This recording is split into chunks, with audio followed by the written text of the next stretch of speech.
Welcome to Love's Tender Flame, Tales of Romance. I'm Mardell, reading The Auction Block by Rex Beach.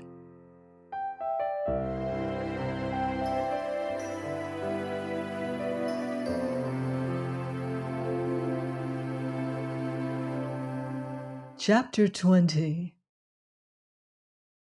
Lorelei's family continued to smart under a sense of bitter injustice.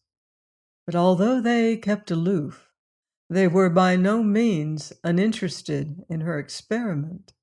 On the contrary, they watched it with derisive enjoyment, predicting certain failure.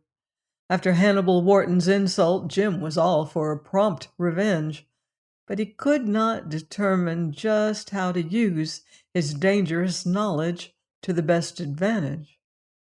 He considered the advisability of enlisting the aid of Max Melcher, but not liking the thought of dividing the loot, he decided provisionally to engineer a separation between Bob and Lorelei.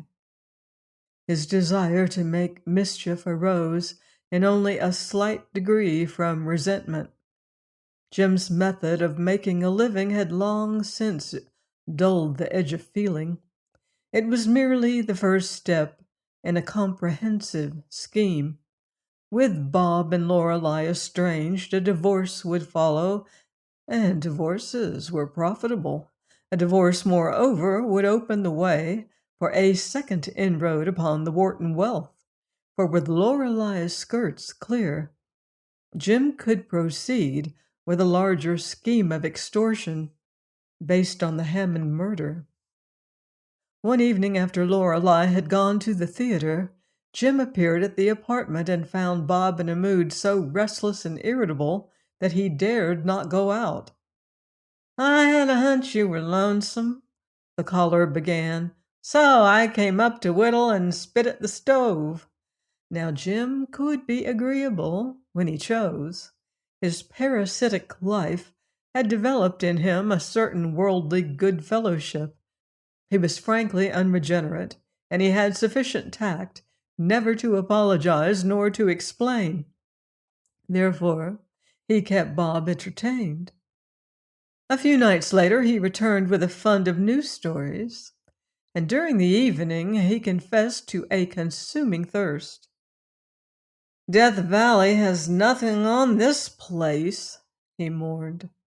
Bob explained apologetically. "I'm sorry, but there's nothing in the house wetter than Croton water." "I understand. Will you object if I sweeten a glass of it with some Scottish Rites? I'm afraid of germs, and if water rots leather, think what it must do to the sensitive lining of a human stomach." Jim drew a flask from his pocket, then hesitated as if in doubt. "Don't mind me," Bob assured him hastily. "I'm strapped in the driver's seat." But he looked on with eager appreciation as his brother-in-law filled a long glass and sipped it. Bob had never been a whiskey drinker, yet the faint odor of the liquor tantalized him. When, in the course of time, he saw Jim preparing a second drink, he stirred. Kind of itchy, eh? Well, let's whip across the street, have a game of pool," suggested Jim, and Bob was glad to escape from the room. An agreeable hour followed, but Bob played badly and found that his eye had lost its sureness. His hand was uncertain, too, and this lack of coordination disgusted him.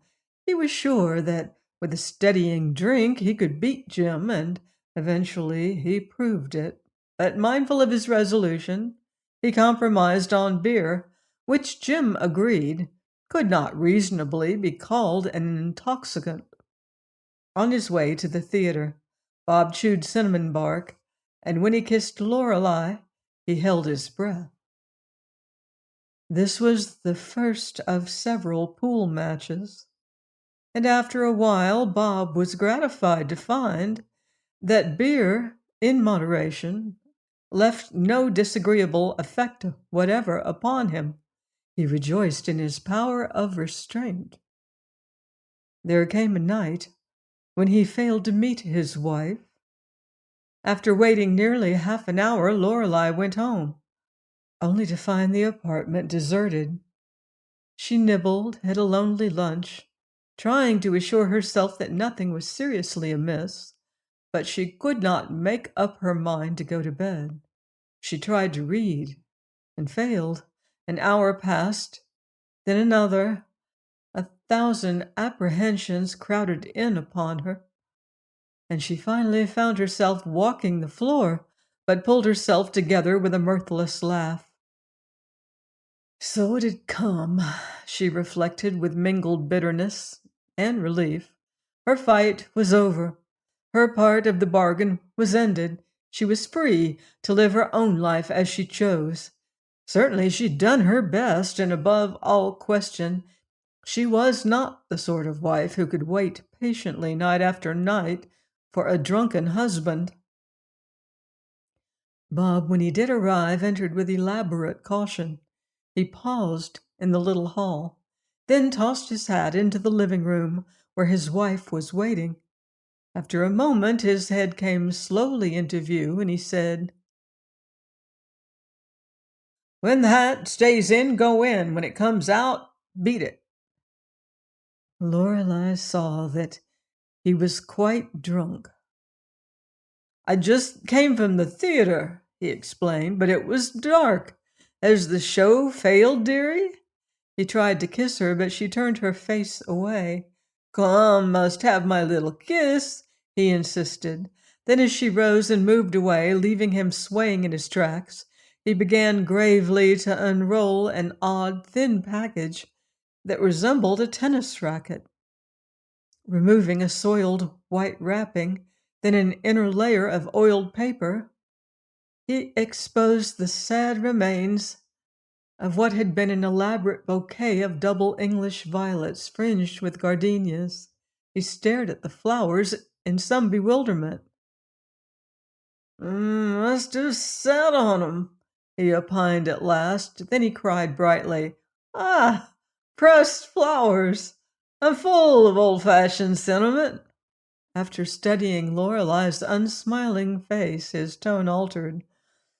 "Oh, I know, I slipped, but it couldn't be helped. Nature insisted, and I yielded gracefully. But no harm done, none whatever. This isn't a defeat, my dear, it's a victory.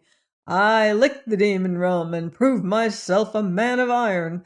I subjugated the cohorts of General Benjamin Booz, then I signed a treaty of peace, and there was no blood on either side." After an uncomfortable pause, during which he vainly waited for her to speak, he explained more fully. "My dear, nothing is absolute. Life is a series of compromises. Have a heart.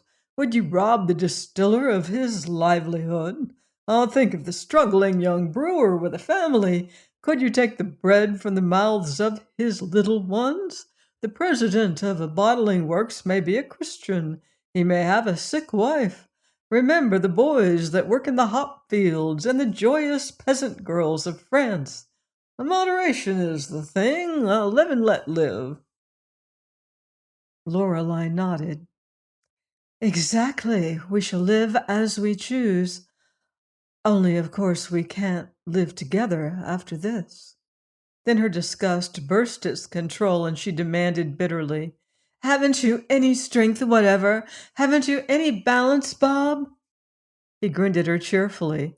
"I should say I had. I walked a fence on the way home just to prove it, and I scarcely wobbled.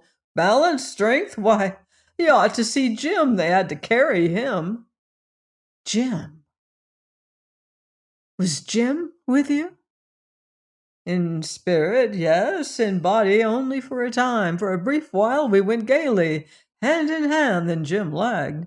He's a nice boy, but weak. He falters behind the load.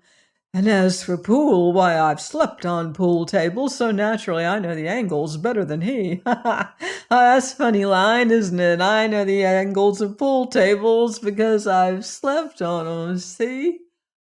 Don't hurry, I'll wait for you. Even an act like mine needs applause. But Lorelei was in no laughing mood. She questioned Bob searchingly and soon learned of Jim's visits, of the flask, of the pool games. When she understood it all, her eyes were glowing, but she found nothing to say. At last, she got Bob to bed, then lay down beside him and stared into the darkness through many wakeful hours. In the morning, he was not only contrite, but badly frightened. Yet when he undertook to make his peace, he found her unexpectedly mild. "If you're sorry, that's all I ask," she said.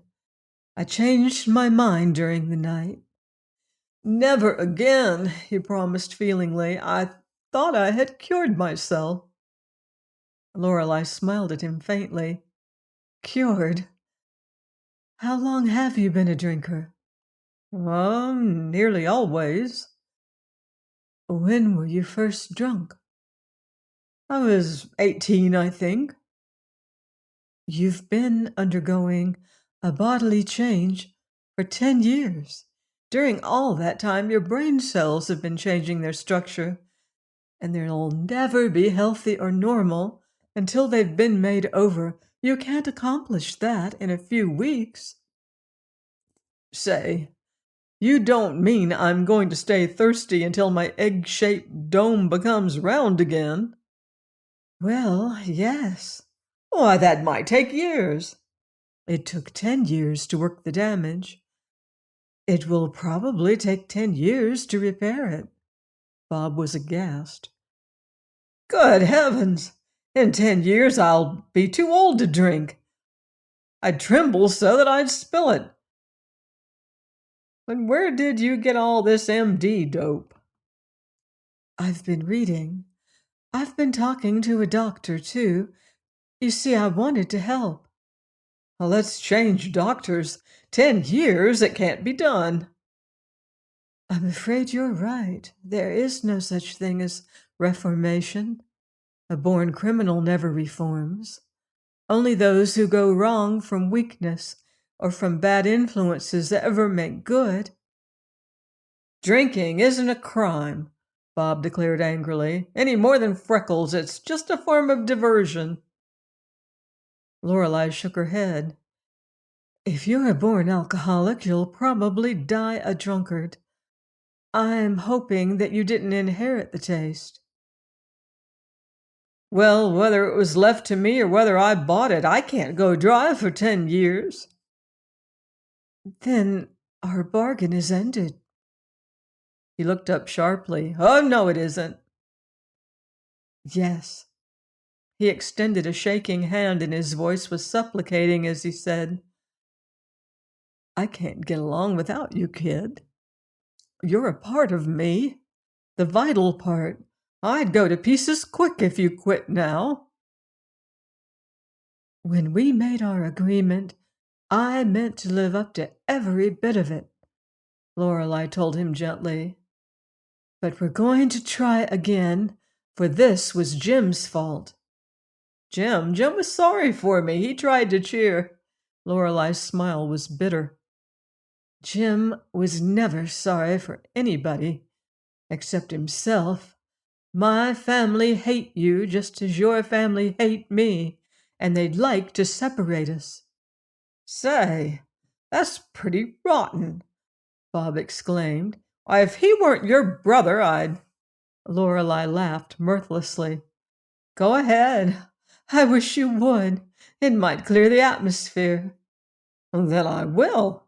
After a moment, he continued, "I suppose you feel you must go on supporting them." "Of course." "Just as you feel you must support me. Is it entirely duty in my case?" Seeing her hesitate, he insisted, "Isn't there any love at all?" "I'm afraid not, Bob." The man pondered silently. "I suppose if I were the right sort," he said at length with some difficulty, I'd let you go under these circumstances. Well, I'm not the right sort. I'm not big or noble. I'm just an ordinary, medium-sized man, and I'm going to keep you. However, I'm through sidestepping. I've tried to outrun the Barleycorn brothers, but it's no use. So I'm going to turn and face them. If they lick me, I'll go under. But if I go under, I'll take you with me. I won't give you up. I won't. I shan't let you pull me down, she told him soberly. Well, then you'll have to bear me up. When a man's drowning, he grabs and holds on. That's me. There's nothing fine about me, understand? I'm human and selfish. I'd be happy in hell with you. You're not fair. I don't pretend to be. This isn't a bridge game. This is life. I'll cheat. I'll hold out. I'll deal from the bottom if I can't win in any other way. Good God. Don't you understand that you're the only thing I ever loved? The only thing I ever wanted and couldn't get? I've never had but half of you. Don't expect me to give that up. He rose, jammed his hat upon his head, as if to escape from the room, then turned and crushed his wife to him with a fierce cruelty of possession. Lorelei could feel him shaking as he covered her face with kisses, but nothing within her stirred even faintly in answer to his passion. When Bob reached the financial district that day and resumed his quest for work, he was ablaze with resentment at himself and at the world in general. He took up the search with a dogged determination that was quite unlike him. One after another, he canvassed his friends for a position. And finally, as if ill fortune could not withstand his fervor, he was successful. It was not much of a job that was offered him, but he snapped at it and returned home that evening in the best of humor. Already the serious issues of the morning were but a memory. He burst in upon Lorelei like a gale, shouting, I'm Chuck Boy at Crosset and Myers, so you can give Bergman your notice tonight. What's the salary? It isn't a salary, it's a humiliation. 25 a week is the total insult. Why, Bob, that won't keep two and the family. Damn the family! He quieted himself with an effort. Well, you give your notice anyhow. I'll spare the coin for both establishments somehow. Come, I insist. I want to be able to shave myself without blushing.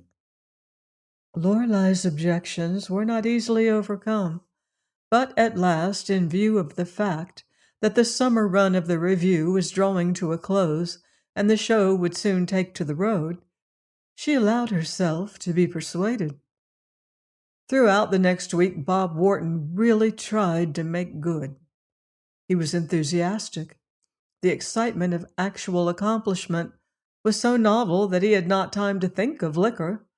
When Saturday came and he found himself in possession of honestly earned funds, he felt a soul-satisfying ease. He decided to invest his first savings in a present for Lorelei. Then a graver sense of responsibility seized him, and he wrote to Mrs. Knight as follows.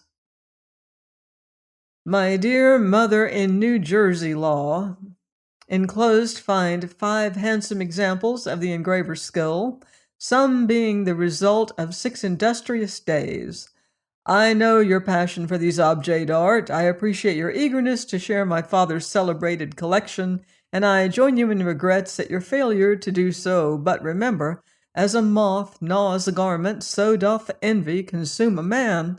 Take these photogravures, love them, cherish them, share them with the butcher, the baker, the hobble-skirt maker, and console yourself with the thought that although you have lost much, you have gained something above price in me. Thine in everlasting fetters, Robert. Having dispatched this missive, he set out to find Jim, for the afternoon was young, and he wished to settle his obligations in full. It is well to be systematic. Business is largely a matter of system anyhow, and the tag ends of one's week's work should never be allowed to lap over into another.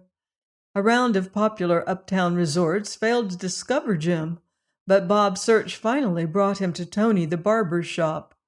And here in the rear room he found his brother-in-law playing cards with a pop-eyed youth and a repellent person with a cauliflower ear.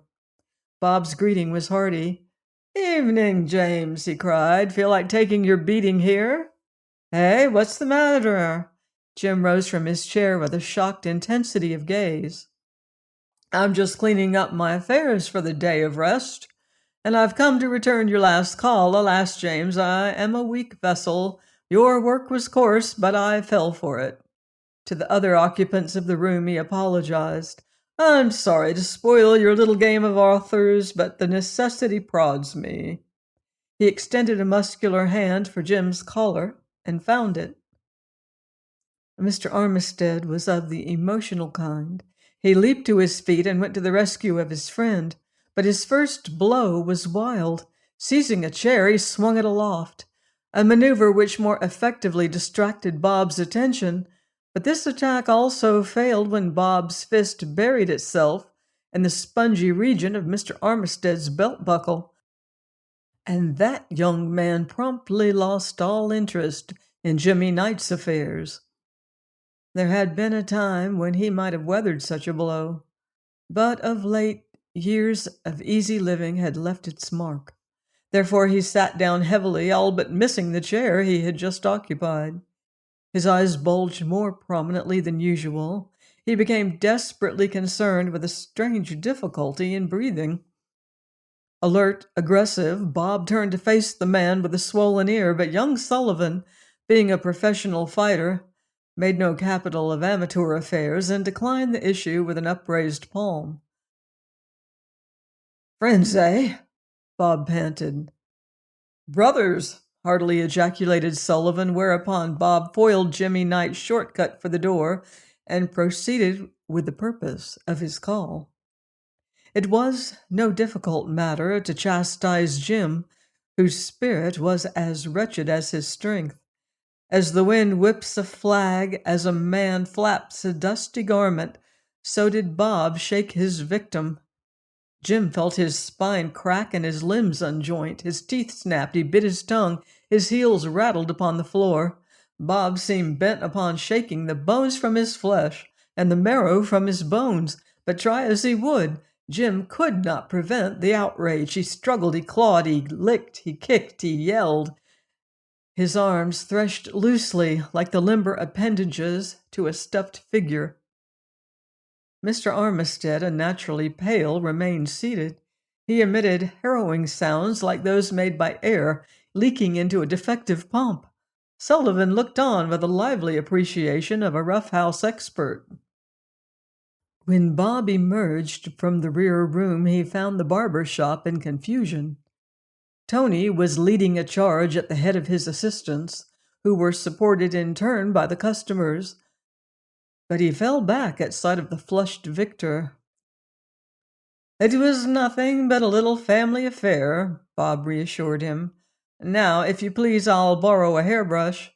In front of a mirror he tidied himself, settled his scarf with a deft jerk, then went out whistling. As it was nearly closing time for the matinees, he strolled toward the Circuit Theater, full of a satisfying contentment with the world. Now that he owed it nothing, he resolved to meet his future obligations as they arose. Early on Monday morning, Bob reported for work, only to receive from Mr. Crossett, whom he had always regarded as a warm friend, the notice of his discharge. "What's the matter? Didn't I make good?" he demanded. Crossett was a young man. More than once he and Bob had scandalized Broadway. Some of their exploits were epic. Now he shrugged carelessly, saying, "Oh, you made good, I guess, but we can't take a chance with you." "I suppose you're afraid I'll steal some of your chalk?" Crossett grinned, then deposed with extreme gravity, "Bob, you drink. You're unsteady in your habits. It's too bad, but we can't." "I don't drink as much as you do." "Nobody does, but that's beside the question. As a matter of fact, I've quit." This announcement drew a hearty chuckle. "You're a great comedian, Bob," said Crossett. After surveying his friend for a moment, Bob responded with great earnestness. "But you're not. This fails to hand me a laugh. Now, tell me, how did you wet your feet, and whence comes the icy draught?" "Well, from the direction of Pittsburgh. If you must know, it seems that you are an undesirable citizen, Bob, a dangerous character. There's a can tied to you, and we can't afford to antagonize the whole Steel Trust." "I see. I'm afraid I'll have to disown that father of mine. What's the trouble, anyhow?" At Bob's explanation, Crossett whistled. "Funny, I didn't hear about it. Married and happy, eh? Well, I'm sorry I can't help you." "You can. How?" "Lend me 500. "Certainly." Crossett lunged at his desk, scribbled a line to the cashier, and handed it to Bob, then in response to a call from the customer's room, dashed away with a hearty farewell. As Bob passed through the outer office, he ran his eye over the opening prices, being half inclined to scalp with his sudden wealth. But luck had never run his way, and he reconsidered. Anyhow, there were more agreeable uses to which he could put this money. For one thing, he needed several suits. For another, it was high time he gave Lorelei some little remembrance. He hadn't given her a present in nearly 2 weeks, and women set great store by such attentions. He decided to invest his money in Maiden Lane and demand credit from his tailor. But a half hour at a jewelry shop convinced him that nothing suitable to so splendid a creature as his wife could be purchased for a paltry $500, and he was upon the point of returning to Crossett with a request to double the loan when his common sense asserted itself. Poverty was odious, but not shameful, he reflected. Ostentation, on the other hand, was vulgar.